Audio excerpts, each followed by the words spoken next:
ओम तत्सत। ओम श्री परमात्मने नमः। ओम श्री गुरुवे नमः।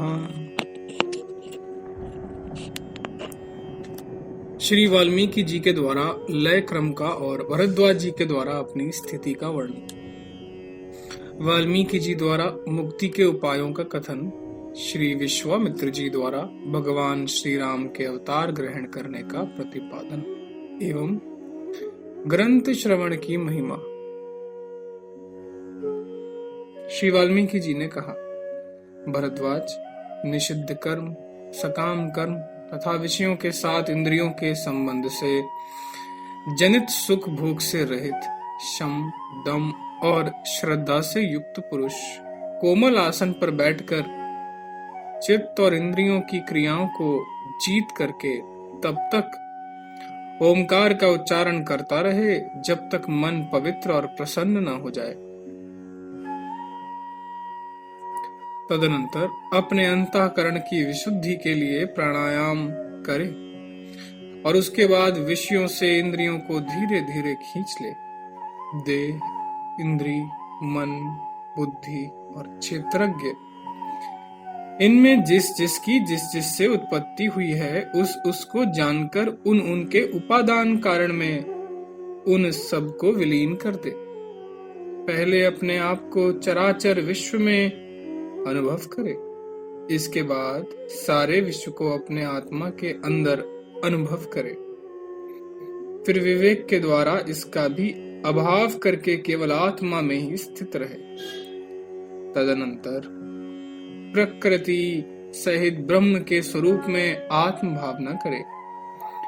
इसके पश्चात परम कारण रूप केवल निर्विशेष निराकार शुद्ध सच्चिदानंद घन परमात्मा में आत्म भावना करे।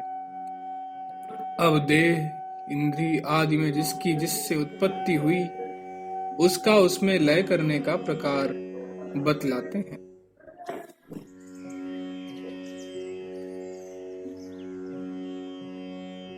अपने स्थूल देह के मांस आदि जो पार्थिव भाग हैं उनका पृथ्वी में, रक्त आदि जो जलीय भाग हैं उनका जल में, तथा जो तेजस भाग हैं उनका अग्नि में विवेक के द्वारा विलय कर दें।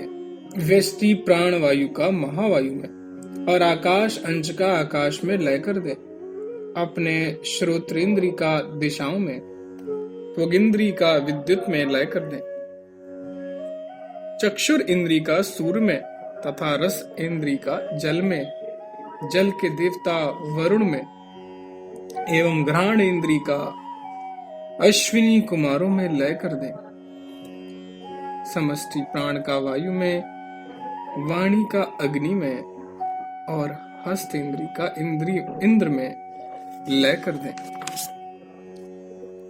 अपने पाद इंद्री का विष्णु में तथा गुदा इंद्री का मित्र में लय कर दें। उपस्थेंद्री का कश्यप में लय करके मन का चंद्रमा में लय कर दें। बुद्धि का ब्रह्मा में लय कर दें। मित्र इंद्रियों के रूप में देवता ही स्थित हैं। इनका मैं तुम्हें तत्वोपदेश द्वारा लय करने का आदेश श्रुति वाक्य को प्रमाण मानकर ही दे रहा हूं। मैंने अपने मन से किसी तरह की कोई कल्पना करके इन अर्थों को तुम्हारे सामने प्रकट नहीं किया। इस तरह अपनी देह को इसके कारण में विलीन करके मैं विराट हूं, ऐसा चिंतन करें। इसके बाद पूर्वोक्त क्रम से परमात्मा में आत्म भावना करें। सारे ब्रह्मांड के भीतर जो या सदाशिव रूप परमात्मा व्यापक हैं, वही संपूर्ण भूतों का आधार तथा कारण कहा गया है। वही परमात्मा जगत के व्यवहार में यज्ञ के रूप में स्थित है। अब पृथ्वी आदि भूतों के लय का क्रम बतलाते हैं। योगी को चाहिए कि वह पृथ्वी का जल में लय करके उस जल को फिर तेज में लीन करे। तेज को वायु में विलीन करके उस वायु को फिर आकाश में विलीन कर दे और आकाश का समस्त भूतों की उत्पत्ति के कारणभूत महाकाश में लय कर दे। योगी उस महाकाश में एकमात्र लिंग शरीर धारण किए हुए स्थित रहे। वासनाएं, सूक्ष्म भूत, कर्म, अविद्या, 10 इंद्रियां, मन और बुद्धि, इन सबको पंडित लोग लिंग शरीर कहते हैं। तदनंतर वह योगी बाहर निकलकर वहां मैं शुद्ध आत्मा हूं यूं चिंतन करे।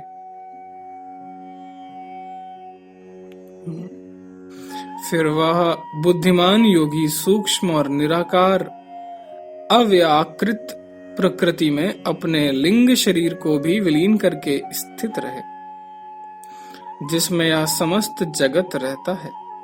वह अव्यक्त अव्याकृत माया नाम और रूप से रहित है। उसी को कोई प्रकृति, कोई माया तथा कोई परमाणु एवं कोई अविद्या कहते हैं।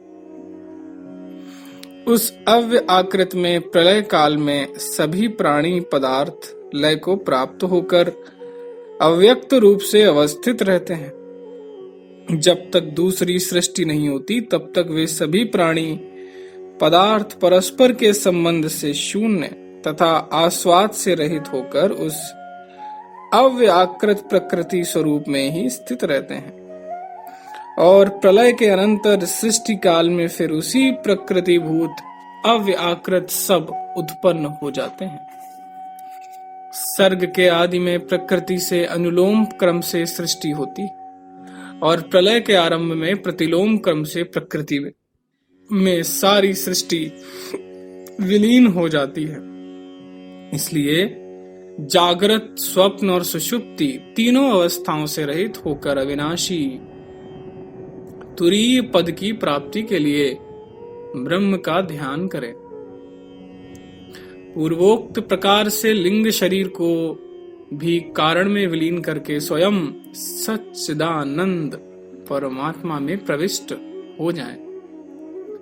श्री भरद्वाज जी ने कहा, महाराज, मैं अब लिंग शरीर रूपी बेड़ी के बंधन से सर्वथा मुक्त हो गया हूँ और सच्चिदानंद का अंश होने से सच्चिदानंद ब्रह्म में प्रविष्ट हो गया हूँ।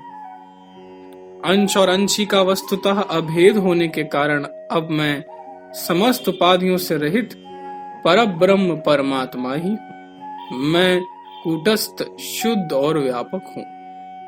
जैसे जल में छोड़ा हुआ जल, दूध में छोड़ा हुआ दूध और घी में छोड़ा हुआ घी सबके सब विनष्ट न होते हुए ही तद्रूप हो जाते हैं, किसी पृथक रूप से ग्रहित नहीं होते, वैसे ही सर्वभाव से नित्य आनंद स्वरूप सर्व साक्षी परम कारण चेतन परब्रह्म परमात्मा में प्रविष्ट होकर मैं तद्रूप ही हो गया हूँ। नित्य सर्वव्यापी शांत सर्वदोष रहित अक्रिय शुद्ध परब्रह्म परमात्मा मैं ही हूँ। पुण्य और पाप से रहित जगत का परम कारण अद्वितीय आनंदमय अविनाशी और चिन्मय स्वरूप परब्रह्म परमात्मा ही मैं हूँ। इस प्रकार के लक्षणों से युक्त प्रकृति के सत्व, रज, तम तीनों गुणों से अतीत सर्वव्यापक और सर्वस्वरूप ब्रह्म का निष्काम भाव से अपने कर्तव्य का पालन करते हुए सदा ध्यान करना चाहिए। इस रीति से परब्रह्म विषयक अभ्यास करने वाले पुरुष का मन ब्रह्म में विलीन हो जाता है और मन के विलीन हो जाने पर उसे स्वयं ही अपने आत्म स्वरूप का अनुभव हो जाता है। आत्मा का अनुभव होने पर संपूर्ण दुखों का अंत होकर आत्मा में आनंद का अनुभव होने लगता तथा आत्मा स्वयं ही अपने आप अपने परमानंद परमात्मा स्वरूप को प्राप्त हो जाता है। तदनंतर मुझसे अतिरिक्त कोई दूसरा सच्चिदानंदमय परमात्मा नहीं, मैं ही अद्वितीय परब्रह्म हूँ। इस प्रकार हृदय में परमात्मा का अनुभव हो जाता है। गुरु आपके द्वारा कहा गया या सब ज्ञान मुझे अवगत हो गया। मेरी बुद्धि सर्वथा निर्मल हो गई। अब मेरा यह संसार चिरकाल तक स्थिर नहीं रह सकता। भगवान, अब मैं यह जानना चाहता हूँ कि ज्ञानियों के लिए कौन सा कर्म विहित है। क्या उन्हें कर्मों का अनुष्ठान नहीं करना चाहिए? और यदि करना चाहिए तो क्या केवल प्रवृत्ति रूप कर्मों का ही अनुष्ठान करना चाहिए या निवृत्ति रूप कर्मों का भी? श्री वाल्मीकि जी ने कहा। शेष अगले भाग में। जय सीताराम, जय सीताराम, जय सीताराम।